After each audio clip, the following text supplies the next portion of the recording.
जय श्री राधे कृष्ण दोस्तों कौए की 4 ज्ञान की बातें जो भी सुन लेता है वह कभी गरीब नहीं रहता। दर्शकों, आज हम आपके लिए बड़े ही काम की जानकारी लेकर हाजिर हुए हैं, इसलिए मेरा आपसे निवेदन है कि इस वीडियो को आप पूरा जरूर सुनना। किसी जंगल में एक कौए का जोड़ा रहता था। दोनों पति पत्नी एक दूसरे को बड़े दिल और जान से चाहते थे। कौए की जो पत्नी थी वह बड़े ही जिज्ञासु स्वभाव की थी।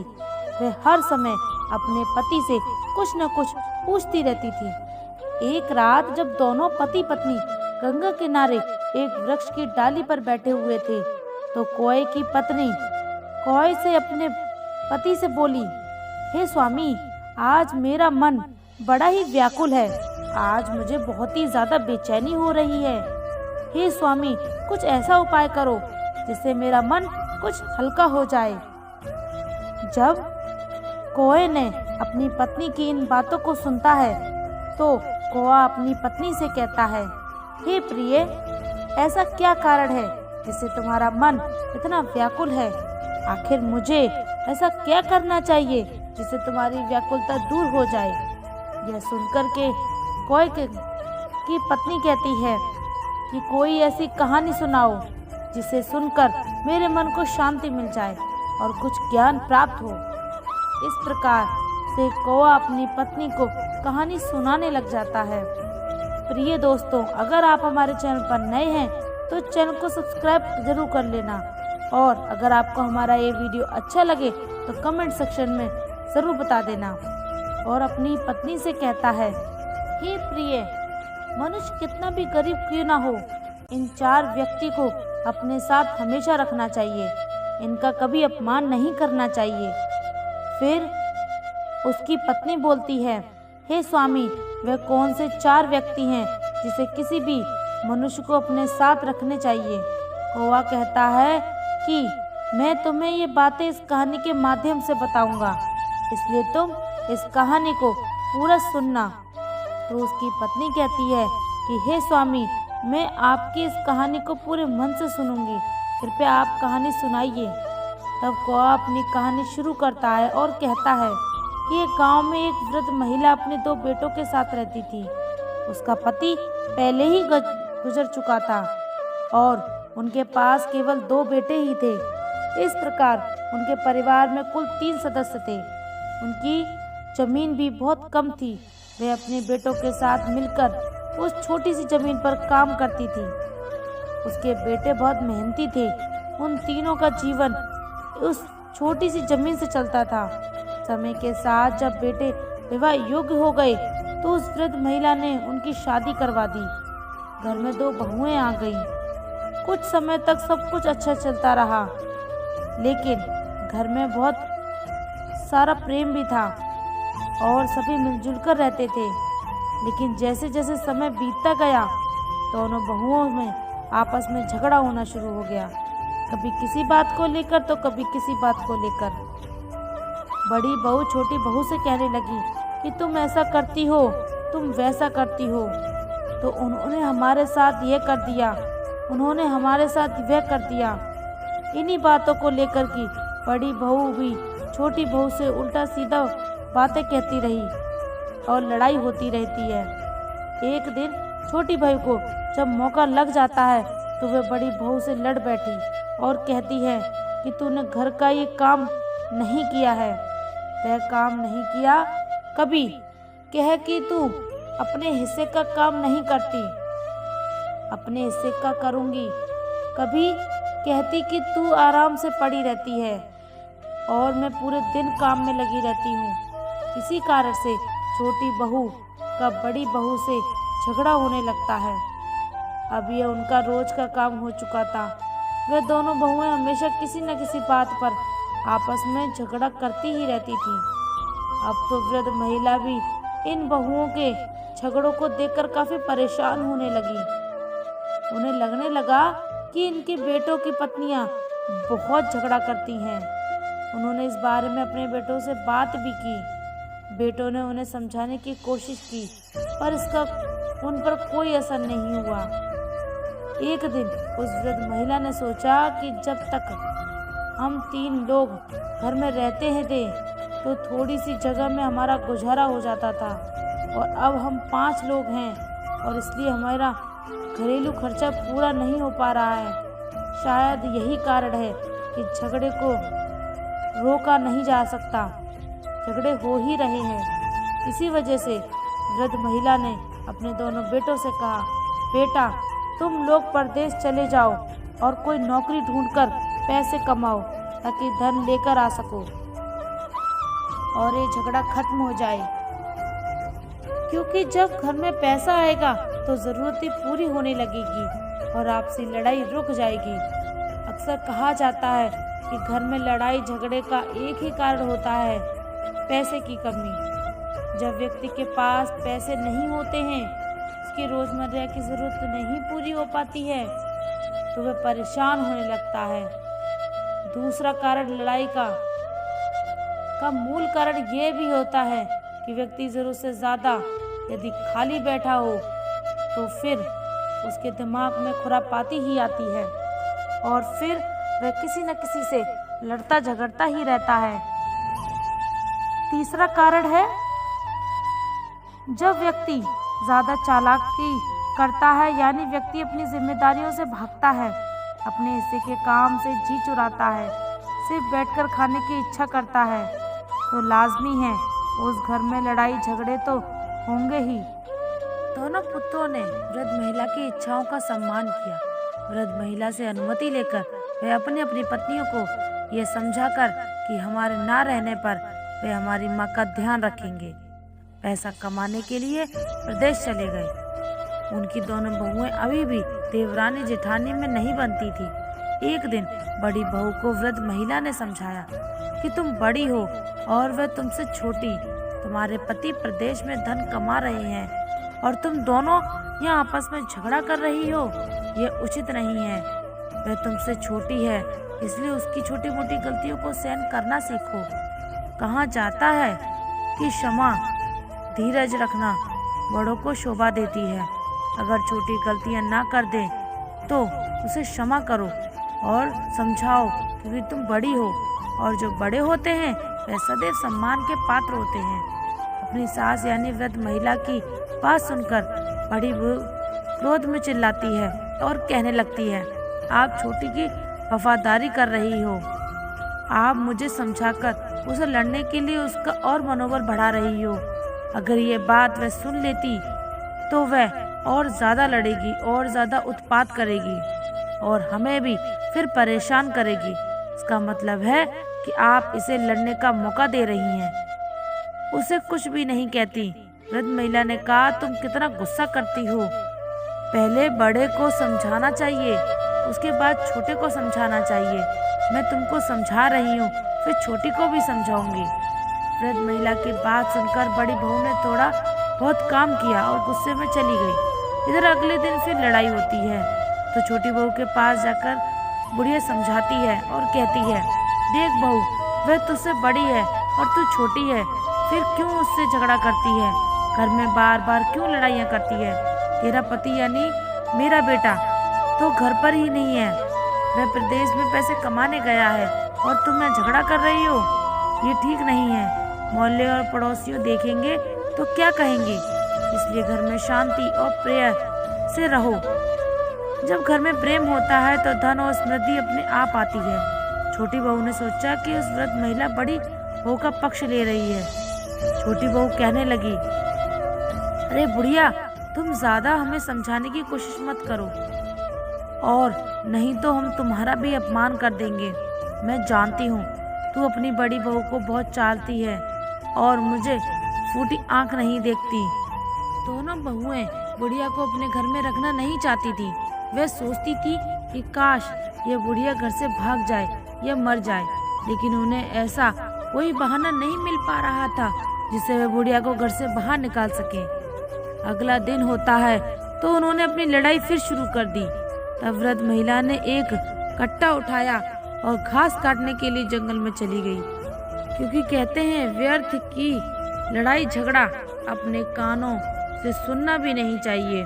अगर आप खड़े होकर वह लड़ाई सुनेंगे तो हो सकता है कि आपको बोलना भी पड़ जाए, इसलिए सबसे अच्छा तरीका है वहां से निकल जाओ। वृद्ध महिला घास काटने के लिए जंगल में चली गई और शाम को लौट कर आई। तब तक उन दोनों की लड़ाई खत्म हो चुकी थी। इसी तरह से जब अगला दिन होता है, उनकी लड़ाई फिर शुरू हो जाती है। बुढ़िया अपना कट्टा उठाती है और घास काटने के लिए जंगल में निकल जाती है। जब वह वृद्ध महिला जंगल में घास काट रही थी, तभी उसके पास एक विशाल सर्प आ रहा था। विशाल सर्प को देखकर वृद्ध महिला भय से कांपने लगी। उसे लगा कि आज उसकी जान नहीं बचेगी और सर्प उसे निश्चित रूप से खा जाएगा।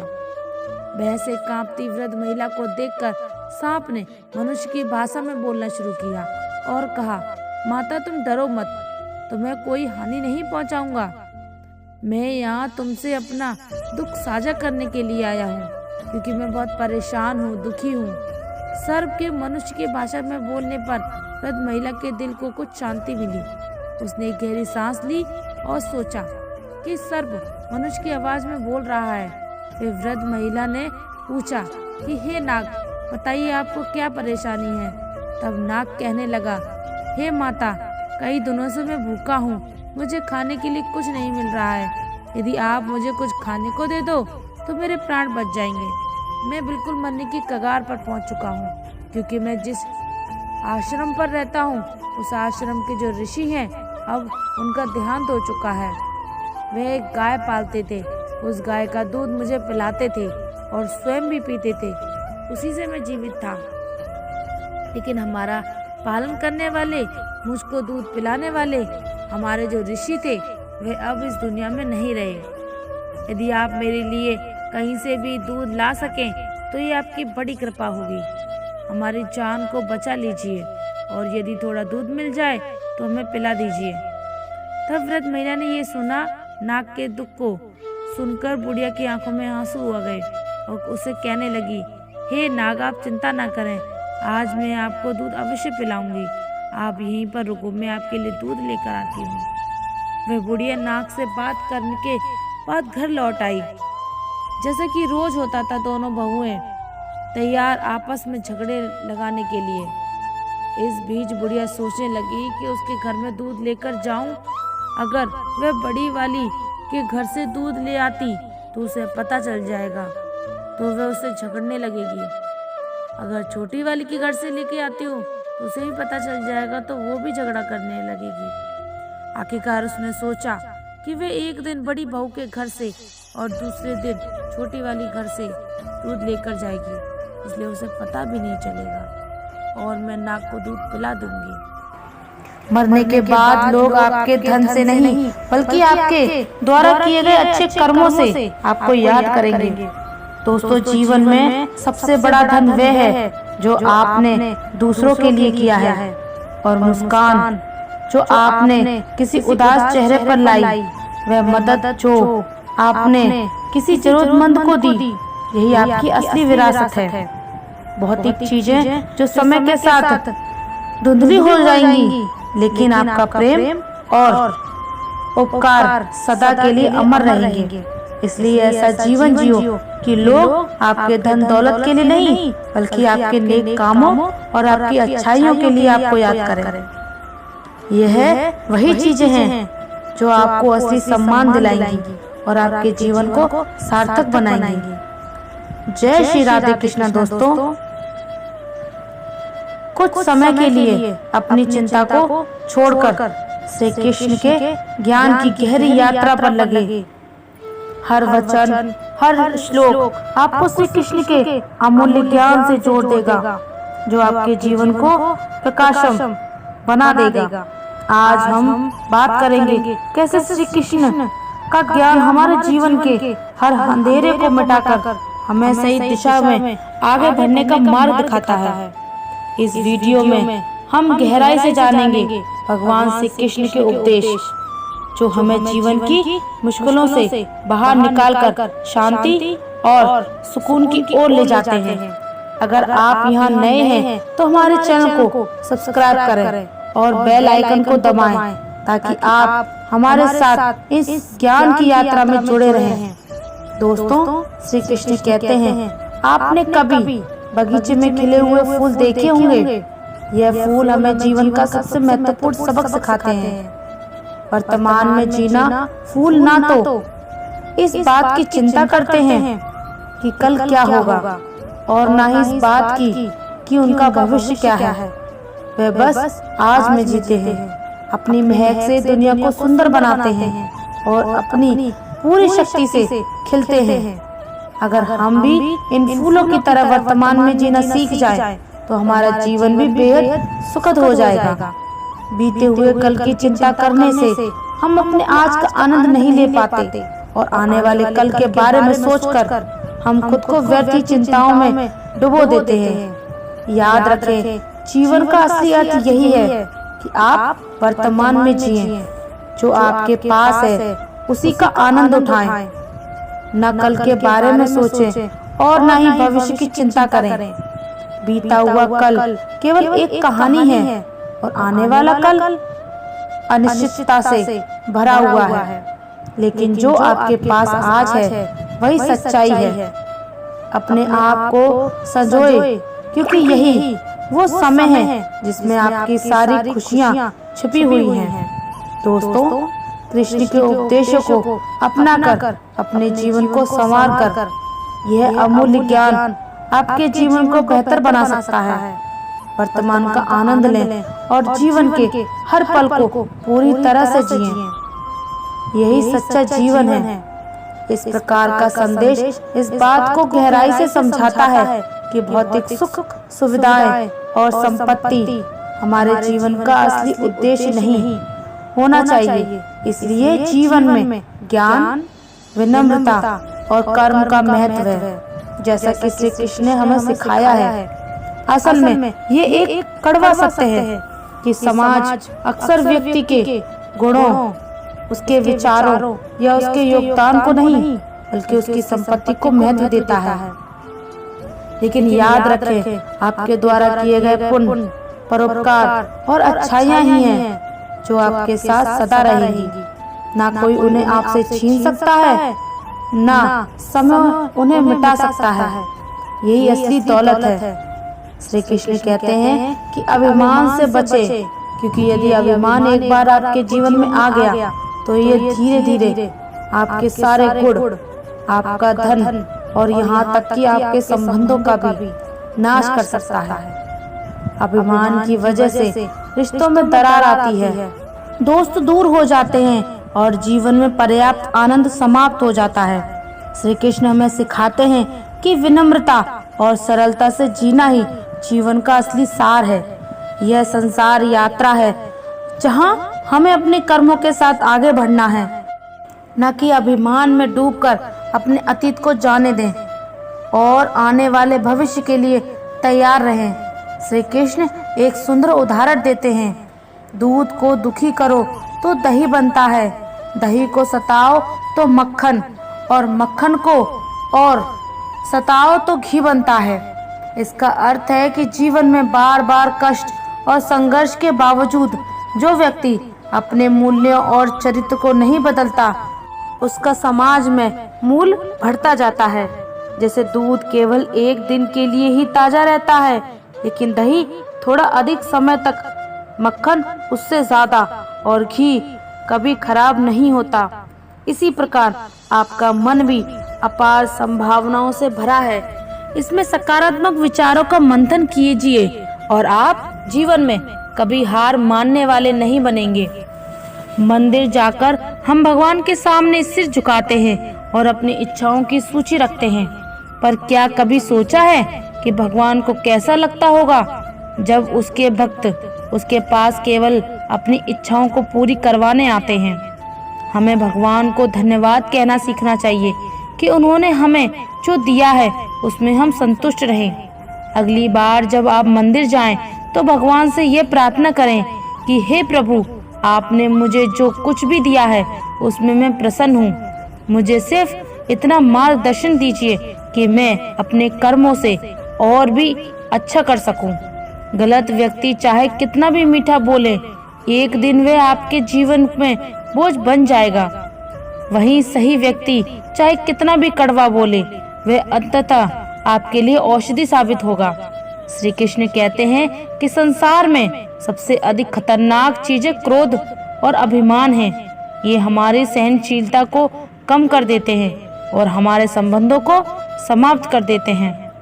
अतः जीवन में हमेशा अपने कर्मों में दृढ़ रहिए और ईश्वर से सिर्फ मार्गदर्शन की प्रार्थना कीजिए। इस जीवन में जो संघर्ष नहीं करता वह सफलता का स्वाद कभी नहीं चख सकता। और अगर आपको किसी की आलोचना सुननी पड़े तो उसे दिल से ना लें, बल्कि उसे अपने जीवन के सुधार का साधन बनाएं। याद रखें कि जीवन का असली उद्देश्य केवल भौतिक वस्त्र और संपत्ति नहीं है। हमारा असली धन हमारे कर्म, हमारे पुण्य और हमारी विनम्रता है, जो सदा अमर रहेंगे। कान्हा कहते हैं, विनम्रता अपनाओ और इस संसार के अस्थायी स्वभाव को समझो। जीवन एक यात्रा है जिसमें हमें अपने कर्मों के साथ साथ आगे बढ़ना है। बीते हुए कल को छोड़ दो और आने वाले कल के लिए तैयार रहो। इस यात्रा में हम कदम पर संकट आएंगे, लेकिन जो इनसे हार नहीं मानते और अपने सच्चे रंग में बने रहते हैं वही मूल्यवान होते हैं। श्री कृष्ण का उपदेश हमें ये सिखाता है कि संघर्ष जीवन का हिस्सा है। जैसे दूध, दही, मक्खन और घी का सफर एक निरंतर प्रक्रिया, वैसे ही जीवन में भी हर कठिनाई हमें और भी बेहतर बनाती है। दूध का केवल एक दिन का उपयोग है, दही 2 दिनों तक टिकता है, मक्खन और 3 दिन तक, लेकिन घी कभी खराब नहीं होता। यही जीवन का सार है।